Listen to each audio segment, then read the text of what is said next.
Hi, and welcome to Jofa's webinar about planning your Orthodox feminist wedding.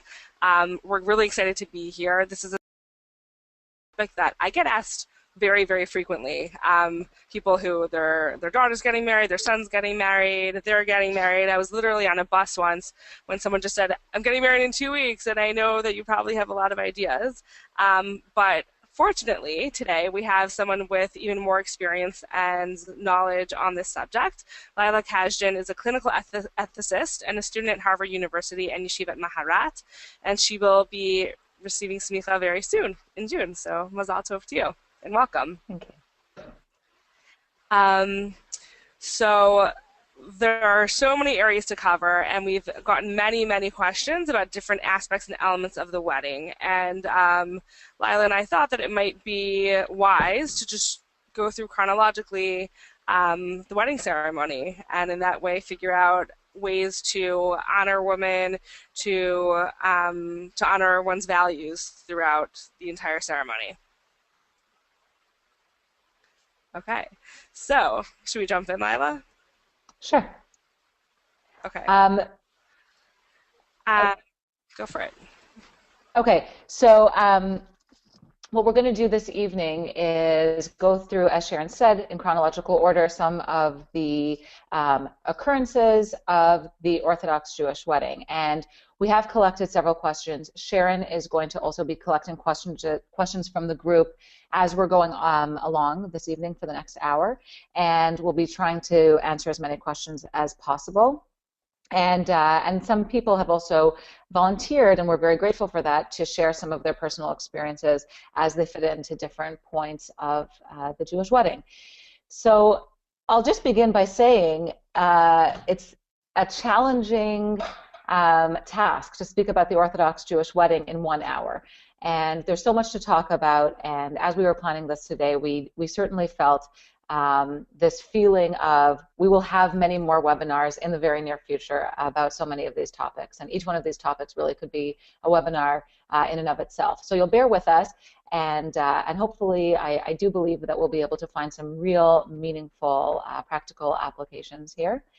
I should also say that we are sharing a variety of opinions and a variety of options, and there are certainly more options out there than the ones that we are sharing this evening. By no means are we only committed to these particular ones, and that being said, there are certainly Orthodox leaders who may not agree with the options that we are suggesting today. So more is more, I think, in terms of options and discussing them. And with that, I think that an interesting place to start is the wedding officiant. It's always a tricky and interesting balance, I think, between what couples want as individuals and what perhaps family members may desire in terms of who is going to officiate at a wedding.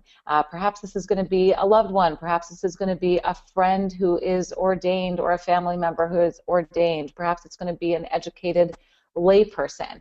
But one of the questions that came to us at the very beginning was this question regarding, could a woman actually be a wedding officiant, and could a woman be a mesaderet kiddushin, as it were, somebody who officiates at the wedding and goes through the halachic components, the Jewish legal components of a Jewish wedding.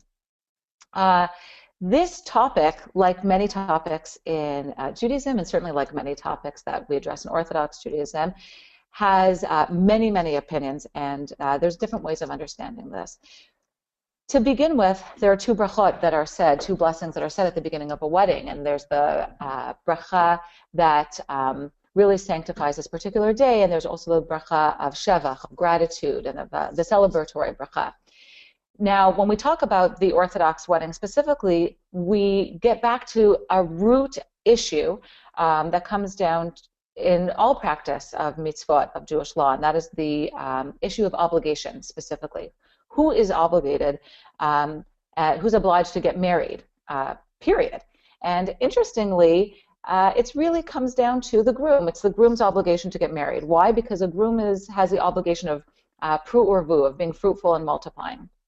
Now, if in fact it's the groom's obligation to marry, then we might think that somebody with a similar obligation as the groom and that would probably be another male who has similar obligations in the practice of mitzvot, would be the only person who could relieve or be a shaliach or be a representative of the groom in beginning and officiating the marriage ceremony, specifically in the recitation of these two brachot. It would have to be somebody of shared obligation. Now, there is a question, of course, of if this obligation to marry really only falls on the groom himself, and if these brachot specifically can only be recited by somebody who has equal obligation to the groom.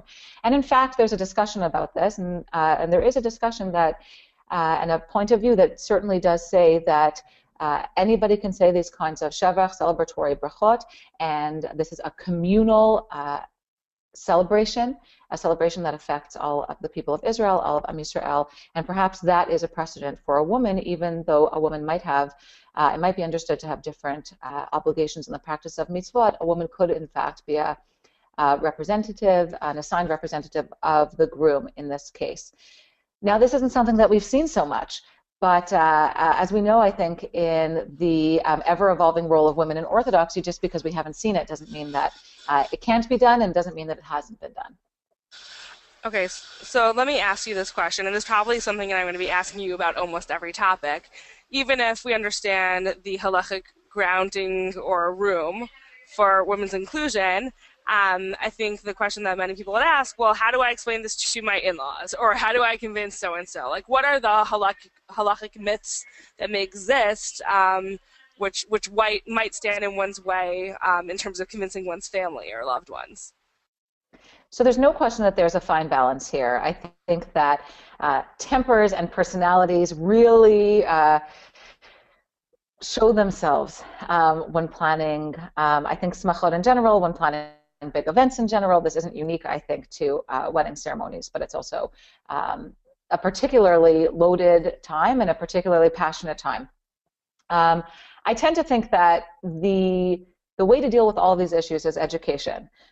Getting people onto webinars like this, really accessing the resources that we already have. In fact, we do have many resources. The JOFA website, I believe, has a selection from a JOFA journal that talks about different practices and ways to involve women in a more inclusive way in wedding ceremonies. And sometimes just seeing these types of ideas in print is a normalizing message that really makes us more comfortable for individuals, and showing that we're not the first person to do this. Sometimes it's hard to be a trailblazer.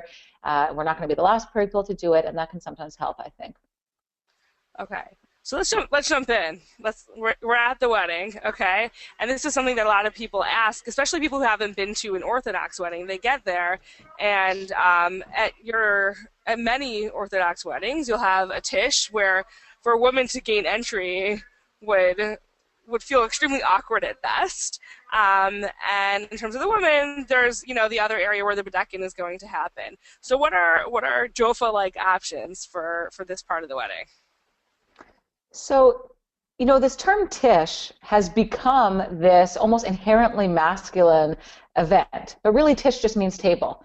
And I believe that in Judaism we really want to create a feeling that everybody is welcome at the table. And to that end, there's no reason why there cannot be a simultaneous tish for women.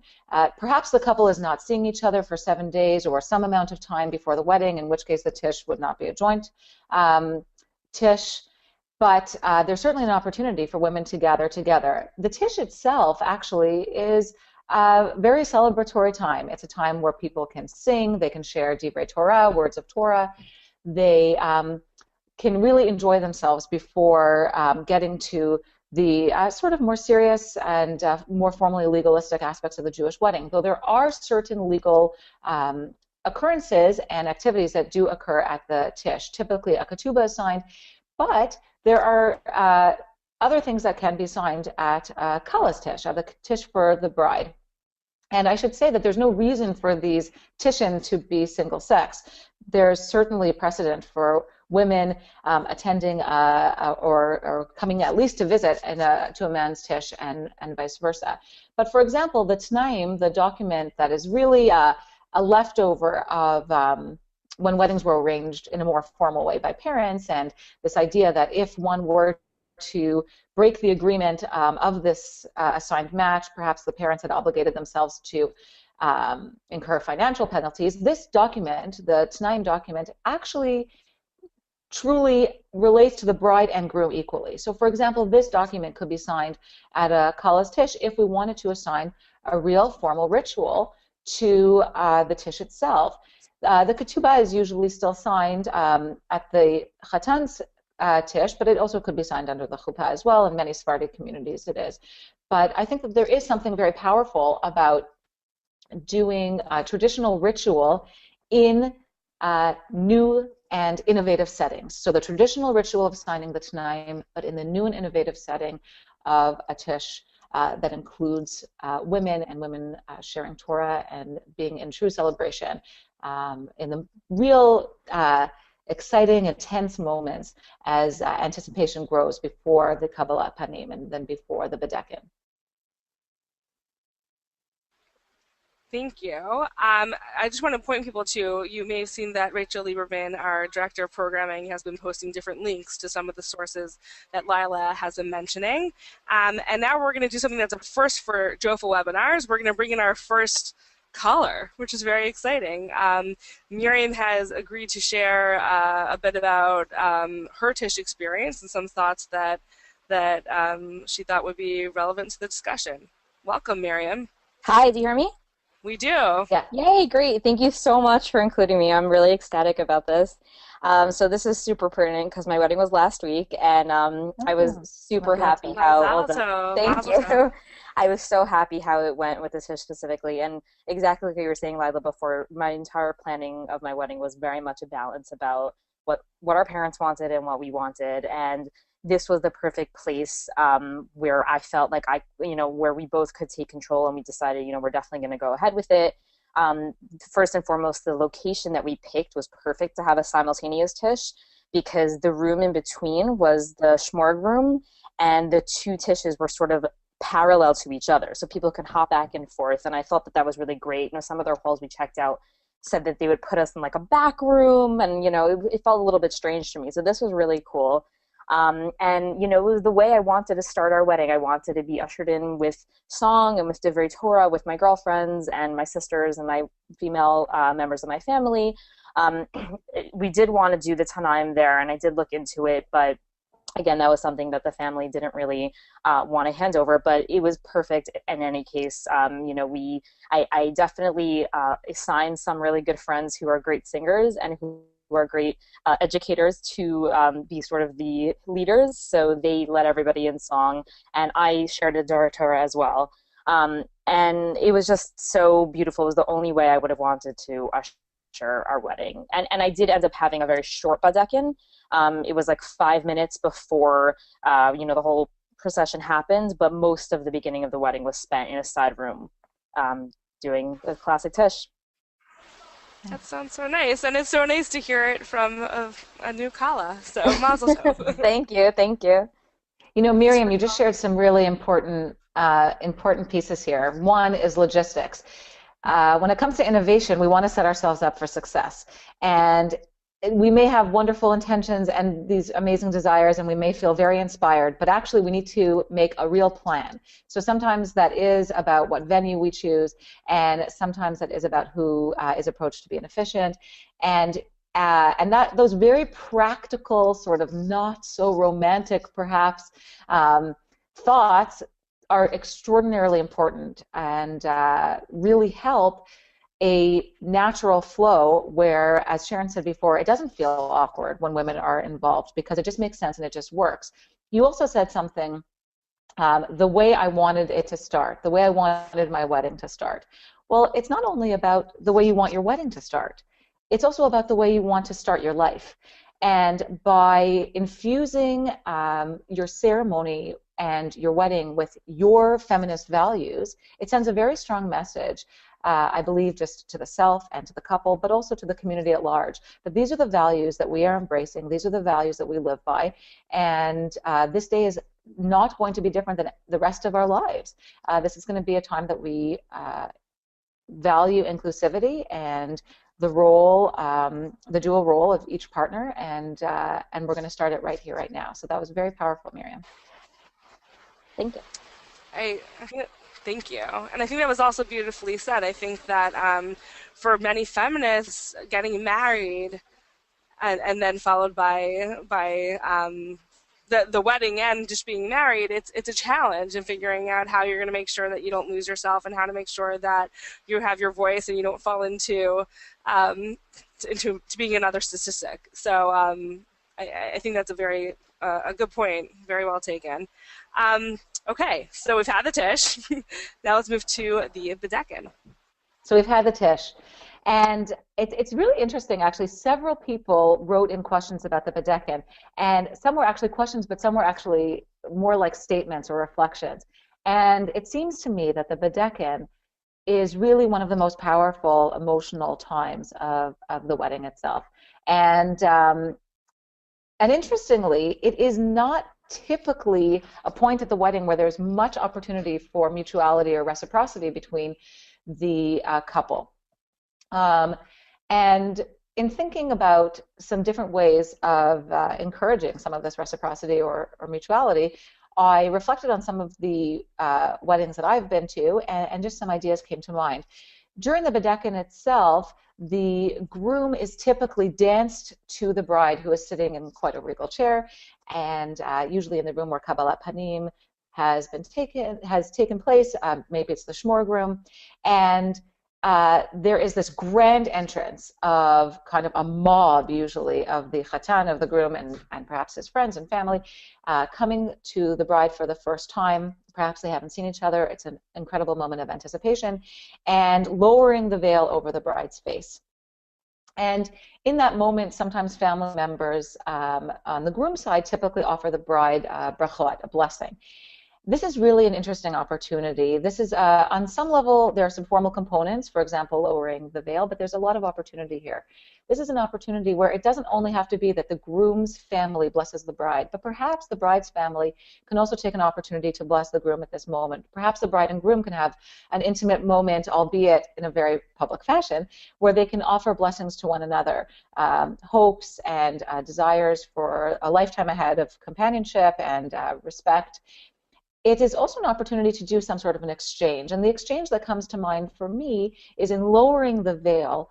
Perhaps we also offer a talit. Perhaps the bride can present the groom with a talit. And certainly as women, more and more in Orthodoxy take on the use of ritual objects, including talit. This could be something that could be done in a mutual way. I've also seen this as an opportunity for the couple to be wrapped in a talit. We can also see that under the chuppah itself, but for there to be a more mutual exchange. So a lowering of a veil, a presenting of a talit, and even a quiet, quick conversation of offering these types of blessings one to the other in this time and space. So it's something that's a more parallel, I think, than just the receiving, the pure kabbalat of the Kabbalat Panim in that moment. I also love that for a practical level, because I've been at a number of weddings, including my own, where the talit was forgotten, and it was wanted under the chuppah, but I didn't necessarily coordinate properly. But if it becomes a part of the ritual early on, then you're not at the chuppah, and you realize all of a sudden, no, the talit is not here. I also think beyond the exchanging of sort of ritual objects, which I really like that imagery. I also just think that you'd spoken about the mob bringing in the chatan, and I think that that's also a huge part of the bedekin and the joy, the simcha of a wedding.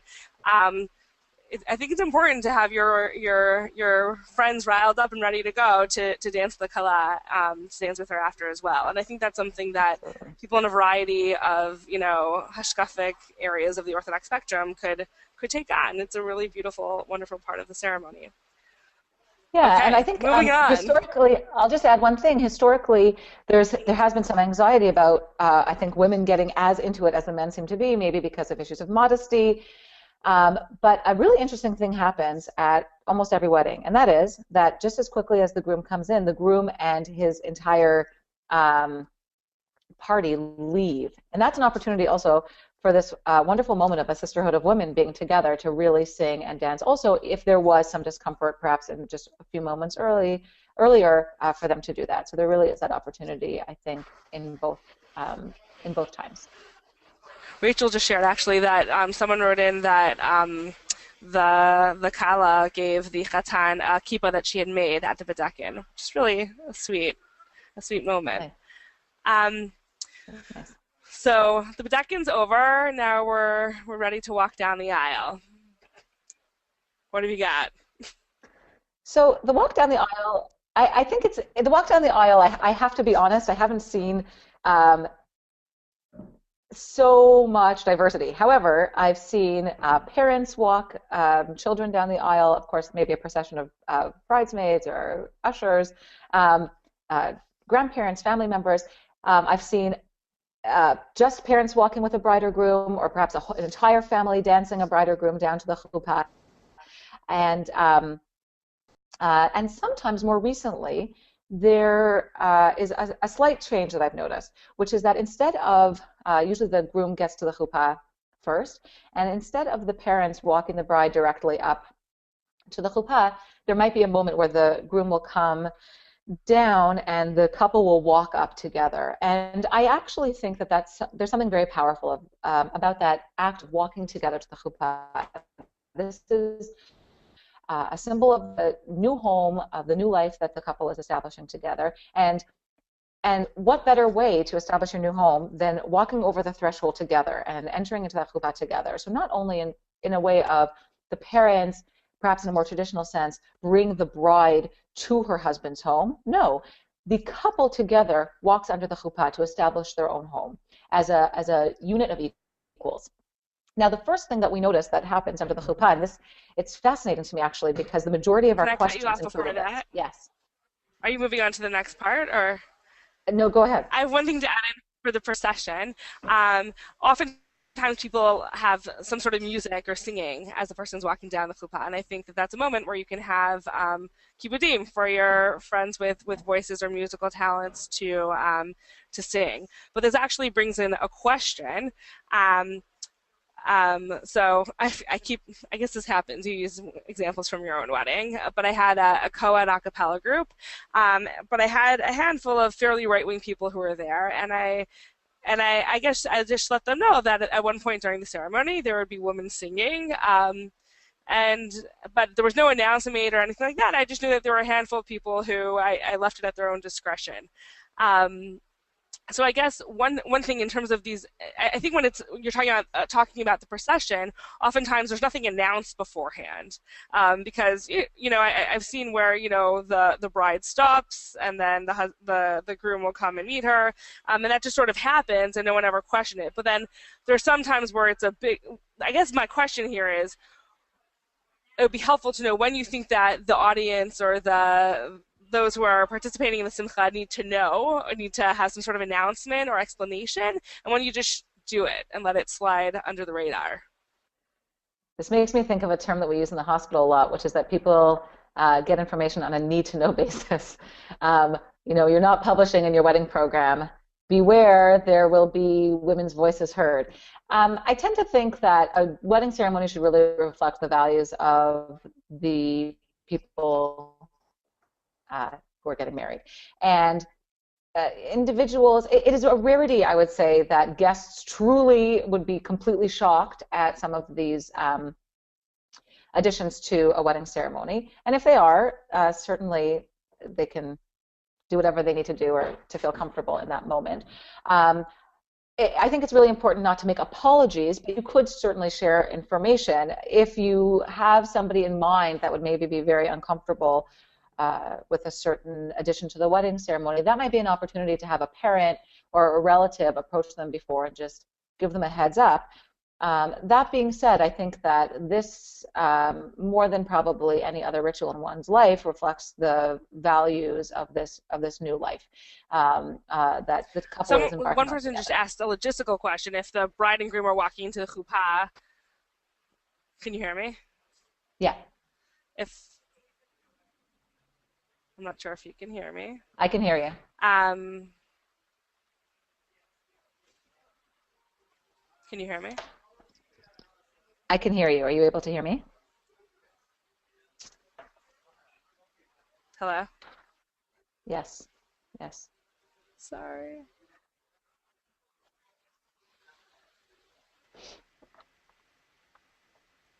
Okay.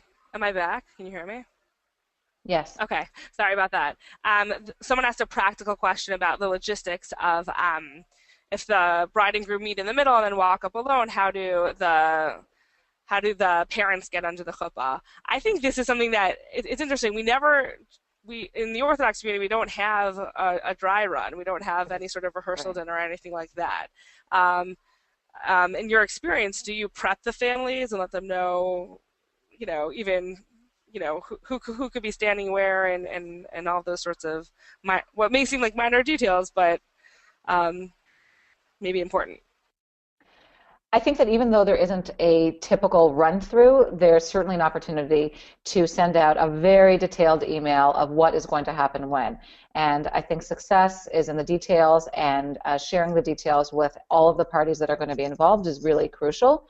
And especially when things might look a little bit different than other Orthodox weddings that people have gone to. So logistically, I would say in that type of situation, you can do a number of things, but perhaps the couple would walk up and stand under the chuppah, and then the parents would come afterwards. Perhaps there's already one set of parents who came up with the groom, who's typically up there first. The bride's parents would come up after, or the bride's parents, when the groom and bride meet at the perhaps base of the chuppah, the bride's parents can walk up, take their place, and then the couple can walk up together. But I actually think those logistics are important, and a great way of preparing yourself is writing down a list of who stands where and making a grid and making some instructions, and then sharing it probably with Jofa and putting it on their website so other people can use it. We don't have to reinvent the wheel. That sounds fabulous. Please take her up on that suggestion. Okay, so keep going. So We're in the chuppah.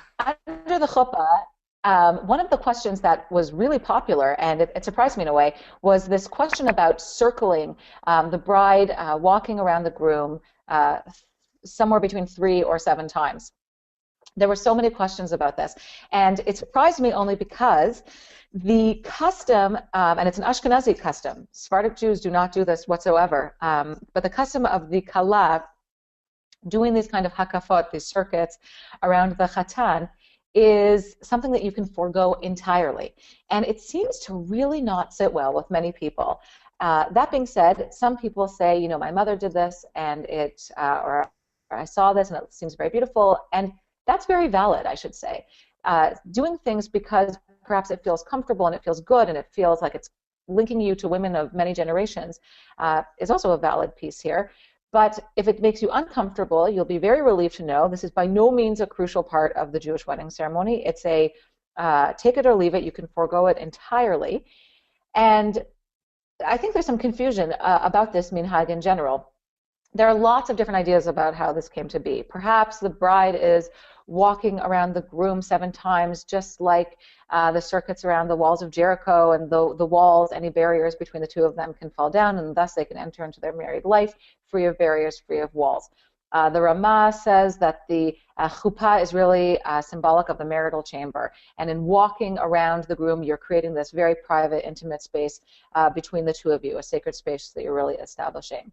There's the idea that the 7 days remind us of the 7 days of creation, and indeed you're creating a new life together.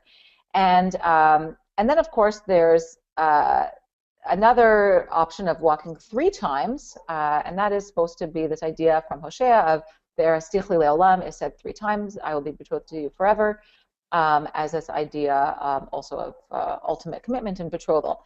But by no means is this necessary, and I think this is really an opportunity actually to do what makes sense and feels right for the individuals. Perhaps each couple could walk around one another.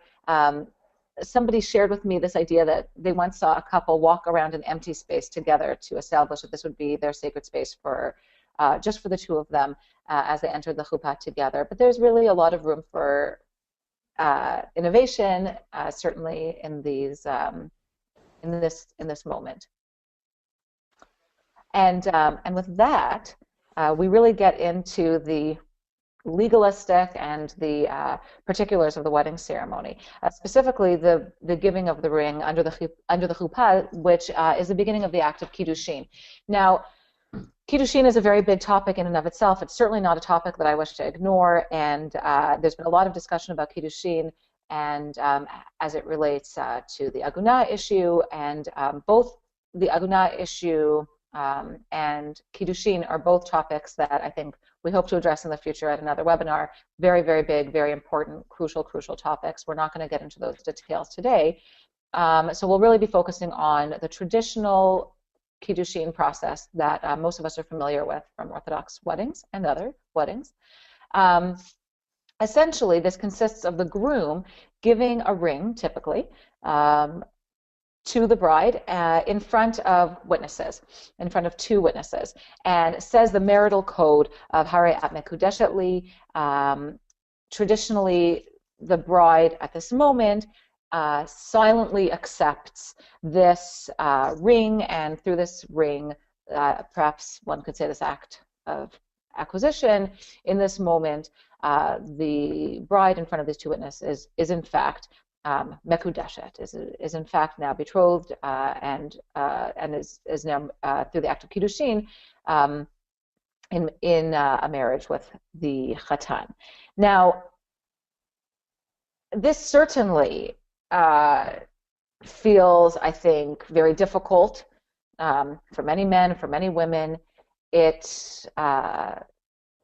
is a time in the wedding where something legalistic is happening and the woman seems to have no voice. And there are certain things that we can do, I think, to give a woman a voice in this way, and to really highlight her identity, I think, in a different way. The chatan, for example, can address the kala, and instead of just saying Harei at Mekudeshet Li, the chatan can say, insert name here, Sharon Harei at, and say the marital code that way. And this can have a very personalizing effect, I think, and really mark this moment for the woman's involvement as well. Additionally, and to a certain degree, I think people will see that this feels, in a way, very token, but I think it can make a difference. The chatan can ask permission. The chatan can say, birshutech uvirtzonech, with your permission and with your will, Harei at Mekudeshet Li. It's a formality. It, in some ways, does not feel like enough, and I'm the first to say it, but it is a way, I think, of creating some amount of mutuality in this otherwise seemingly unmutual, truly unmutual exchange. Now, the groom can do this and just can say this statement, and then, in a way, the bride can say something to actually accept the ring, and can take some ownership, can show her autonomy as an active recipient, and say, Hareini mekabelet, behold, I am accepting this ring, and therefore I am betrothed to you according to the law of Moses in Israel. Sorry, can you just repeat that pasuk again? The phrase that the bride would say to accept, to verbally affirm her joining in this marriage. I would really say that the only addition is two words, Hareini mekabelet, I accept. And the reason she would say I accept is to show that she's an active participant in this exchange. Okay. So, sorry. I think we had somebody who had some commentary on this from one of the call-ins. Yes, I would like to welcome in our second caller in Jofa history in a webinar, Juliet. Welcome. Hello. Hi. Hello. Oh, thank you. I was actually surprised that you wanted to ask me to speak. I didn't think it was that big a deal, but can you hear me? We can hear you. Can you hear me? Okay. Yes. All right. So when we got married in 1984, it was actually my husband who had more ideas about this than I did. He actually tried to find a prenuptial agreement that would be acceptable, but that was not a possibility. So onto the ring. As I understood at the time, the only possibility for my participation under the huppah, as an active participation, I should say, is I was told by the rabbi to find a line from Psalms, and someone mentioned Ani l'dodi v'dodi li, which I'm sure a lot of people heard. So he told me I could give, my, the Hatan a ring and say that phrase. So at the appointed time, I had the ring in my hand, and I suddenly realized that the rabbi started talking. He went on to something else, and I remember holding the ring up in front of him and saying, "The ring, the ring," and he stopped and let me go, and I put the ring, I said it and put the ring on my husband's finger. And actually, I did write in here, I didn't realize that I think he was really trying to get out of it. It really took me actually quite a few years to realize it as I went over thinking about it, talking to the people. The other thing was, at the time, I know one person who had gotten married, and she had under the hoop with her both a conservative and Orthodox rabbi, and when she did this, apparently one of the rabbis made an announcement that was not a normal part of the ceremony. They married about the same time we did. And other than that, I wasn't aware of any way of women participating. I'm a little older than most people there, you obviously guess from my marriage date. When two of my daughters married a few years ago, and we tried to encourage them to sign a prenup, do some other thing, and they had no interest. They're just a little stricter than me, let's just put it that way. So when I wrote this little statement, I did say that change moves slowly, but I thought it'd be an interesting opportunity for me to learn. That's actually why I wrote the statement, and I've been taking notes. It's very interesting. So I hope that's really helpful. And we actually did recently sign a post-nup agreement with Rabbi Jeremy Stern of Ora, and I posted on Facebook. Wonderful. So great. Thank you so much. Wonderful. Juliet, you shared something really important with us. I think it's important for... I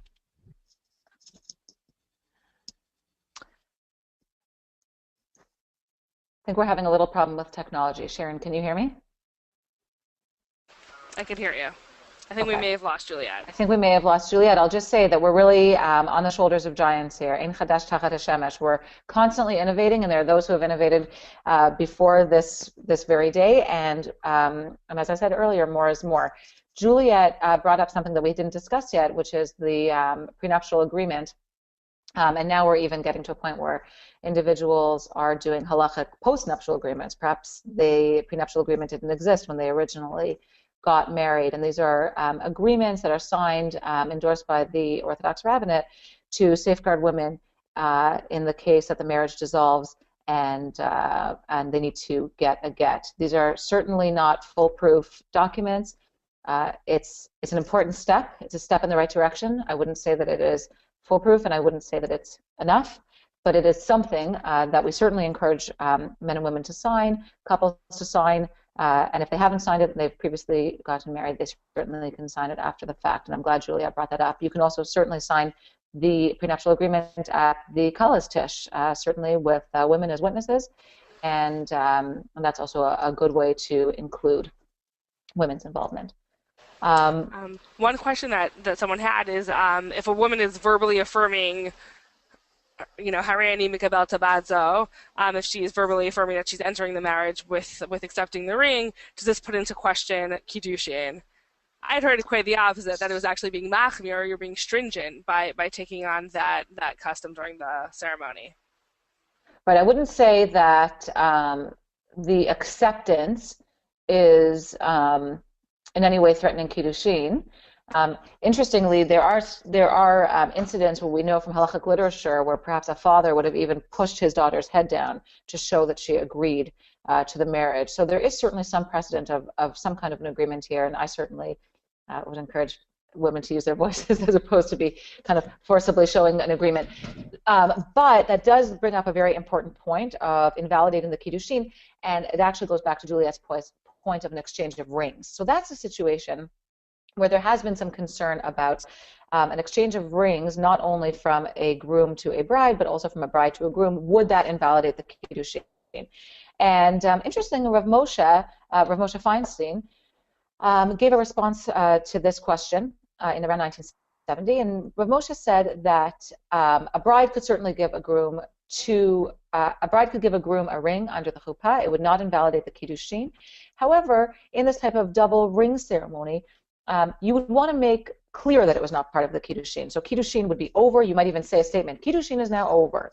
And the Kala would like to present a token of of her love and her commitment to this marriage, and thus creating a mutuality, a mutual commitment through presenting the groom with a ring, and this is a symbol of her love and affection, for example. And in that way, actually, Rav Moshe said it in no way invalidated the kiddushin.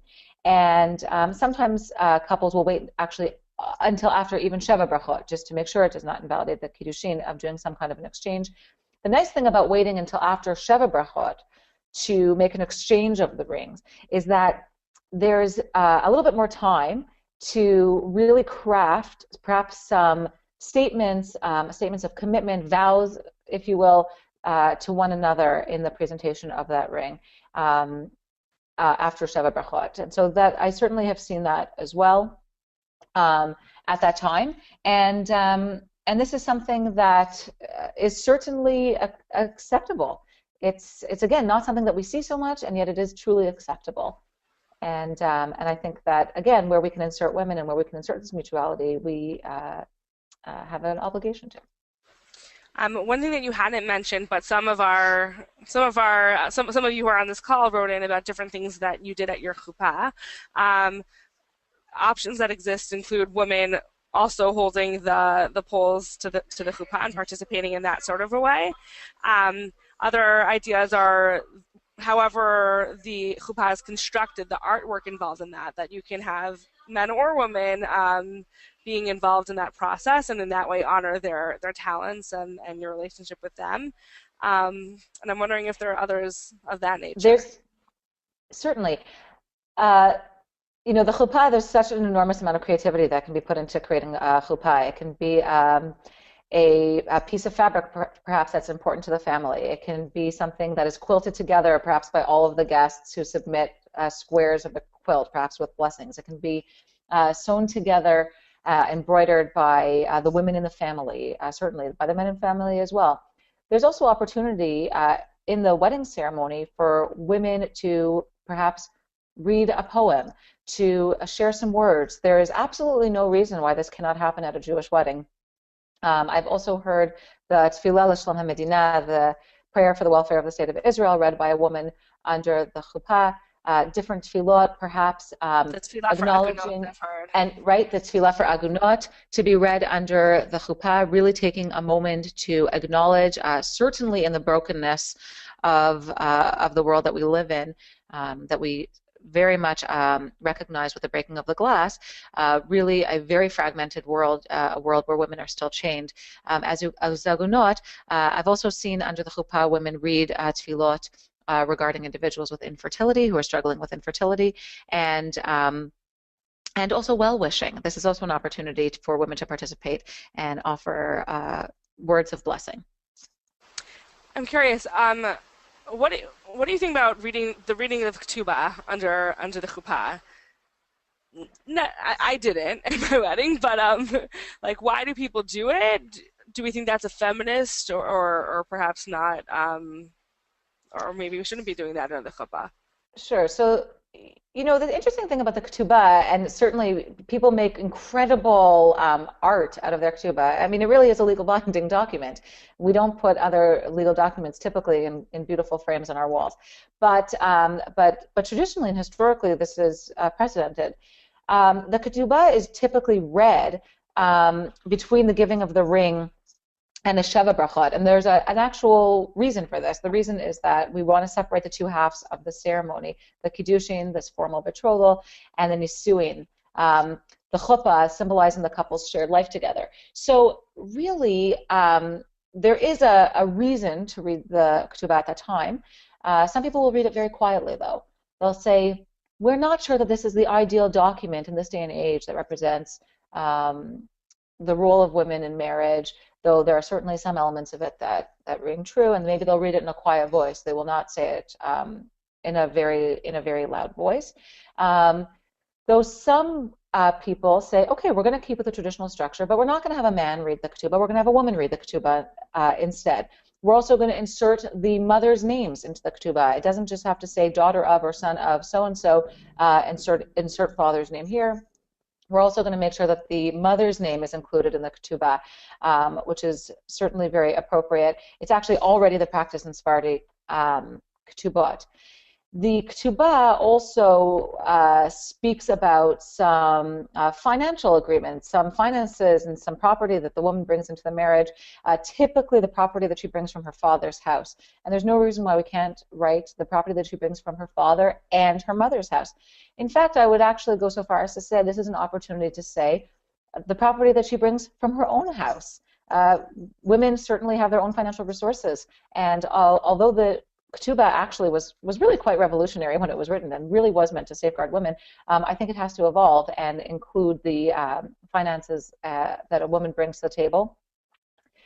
Something that I think is problematic and certainly challenging for some is some of the other wording in the ketubah. For example, a woman is often given the categorization, the personal status of betulta, the virgin. Now, interestingly, we use this description whether in fact a woman is a virgin or not, and whatever her personal status is. Rabbi Lintzer shared on the Joy of Text on our podcast that that Rav Moshe was asked a question where it was very clear that she was not a virgin, and he said no, still use that language. And then he said she's pregnant, and he said still use the language. So that's how, that's how powerful that custom is.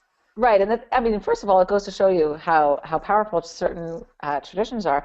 But I would say that word is easily replaced. That concept of that personal status is easily replaced, and it can be replaced with a number of words. But one that has been suggested is lekala hayakara, to the dear bride or to the beloved bride, and there's certainly no issue with that. Some people actually have also noted that you can add certain stipulations into the ketubah, though I would say that if you are going to do that, and I encourage you to, that would be an opportunity to consult a halachic authority just to figure out the verbiage of that. Okay, so I'd like to get into the brachot, but I have a quick question first that came in. What about a separate part, not kiddushin, where the bride gives a ring in exchange for the ketubah? She was under the impression that this might be he or she, I don't know, might be this might be a Sephardi custom. A Sephardi custom. Okay, so there actually is. That's interesting. There is a Sephardi custom, and it's a little unusual, but actually it's very nice, and I'll share a little bit with you. Among the Sephardic community, there is an idea that the groom assumes the groom's obligation for the chuppah right after kiddushin, and he assumes this through an act of kinyan that is performed usually by, I'm sure you've seen a kinyan happen also at a tish, by the groom taking an object, it could be a handkerchief or a pen, and acknowledging it, and maybe from the officiant. And they do this in terms of a witness in front of two witnesses. And right, but I just was saying the kinyan is just lifting it up and down. Right, just lifting it up and down, exactly. And the groom at that moment is obligating themselves to the bride, and that object could also be a ring. So I think that might be what you're talking about in terms of giving that, using the ring in that kind of situation, and as sort of a recognition of the taking on those obligations of the ketubah. So instead of a handkerchief or a pen, it could be a ring. And actually, that's a nice way of keeping within a very formal traditional framework. Okay, let's get to the Sheva Brachot. So when it comes to the Sheva Brachot, we're talking about two sets of Sheva Brachot. The Sheva Brachot under the chuppah, and then there's also Sheva Brachot, the 7 blessings that are said at the meal itself. And in the Shulchan Aruch, we actually read that there is this debate about can women recite the Sheva Bracha. And again, we come back to this idea of obligation. Are these blessings an obligation of the groom, or are these blessings an obligation of the community? After all, a marriage is really seen as a communal event. So it is problematic for a woman to make these or recite these blessings if indeed she has different obligation than the groom to say them on behalf of the groom, as it were. However, of course, if it's a community's obligation, then surely a woman is part of a community. Yes, it's true. And a woman could, in that case, recite these blessings. Now, this has been really a hotly debated issue, and actually there are plenty of rabbis who say a woman can definitely, most definitely, say the Sheva Brachot, the 7 blessings under the chuppah, and there are some rabbis who otherwise would define themselves as highly progressive, certainly desirous of inclusivity around women, who say absolutely not. So I won't give a firm answer about that. I'll just say that very often men will say the Sheva Brachot under the chuppah, and a woman would come up with them and perhaps do a translation or an interpretation of the same blessing. And then because under the chuppah there is sort of this halachic Jewish legalistic significance that is practiced differently at the meal, and therefore under the chuppah perhaps you would have a man do it, and perhaps women would come up and share in that blessing, perhaps in English or a different language, a vernacular, and then at the meal certainly women would be able to say this blessing. It's a communal meal, a communal event. I would also say that, at weddings, oftentimes at Orthodox weddings, there's the mechubed guy, the guy who's like mechubed with the first bracha. There's no reason why this can't be a woman. And certainly if we are feeling that there's really a place for a woman to be involved in the 7 blessings and the Sheva Brachot, and if the decision is that she isn't going to say them, then this is really an opportunity, I think, for the woman to at least call up those who are going to be saying the blessing, and maybe even give a short word about the meaning and the origins of each of the brachot. Great. I think it's also just, it's one thing to talk about it, but when you really see, sometimes it's couples that come up to share the bracha under a chuppah, where the husband and the wife will go ahead and as a united couple welcome this other couple into marriage. It's a beautiful thing, and it's also I think in a way where great women Torah scholars and halachic leaders can have a true kavod, which is really nice. Yeah, and to that end, I think there is an opportunity here for women to share Divrei Torah under the chuppah. Oftentimes the officiating rabbi will say some words about the couple. There's no reason that could not be a teacher who's a woman or a close friend or colleague, as well as maybe share Divrei Torah as well under the chuppah. Okay, so we have our third and final caller of the evening, one of your classmates at Yeshiva Maharat, Bracha Jaffe, who would like to share something about the possibility of an 8th bracha. Hamodia already has picked up the story. Do you hear me? Yes. Hi, so glad to be here. Welcome, Hi, Lila. I was at a wedding in Israel where unexpectedly this lovely woman who came up after the 7th bracha, and she was introduced by the woman or man, I don't remember who was the organizer, as you pointed out, Lila. And she read a bracha that had been researched.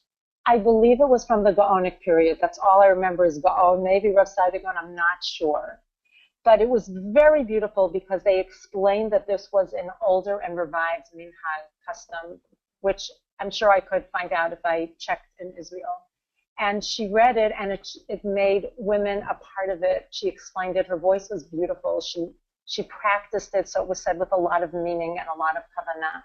And it just changed the whole feeling there, because it said, this is halachic. We don't necessarily want to change what there is, but we want to find spaces for women. And created a very, very beautiful and warm feeling. And I think even people who were conservative, lower C, in how they would view weddings still found it very respectful.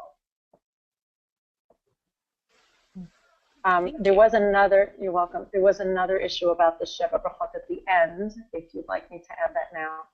My daughter, Meital, at her friend's wedding, led the Sheva Brachot benching at the end of the meal. And this is based on an article by Rav Meidan and Rav Didi about men and women being able to, it was extended a little bit more, but it was very powerful and so meaningful to both to the Chatan and Kala, and very much to my daughter as well. Excellent. Thank you, Bracha. Pleasure. So I think we've gone through the majority of the ceremony and what happens at a wedding. So I mean, I think basically what you're saying, Lila, is that while there's quite a bit of energy and thought put into many details, seating and all those whatever, all the sort of minutia.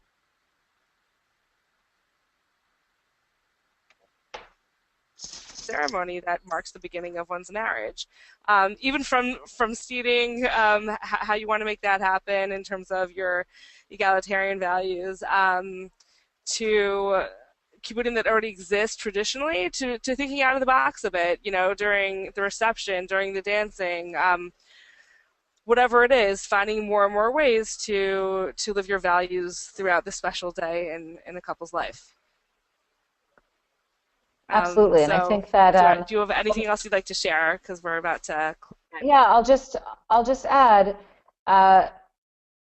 There's an incredible opportunity here because, unfortunately, historically, women have not had a role in Jewish ritual life.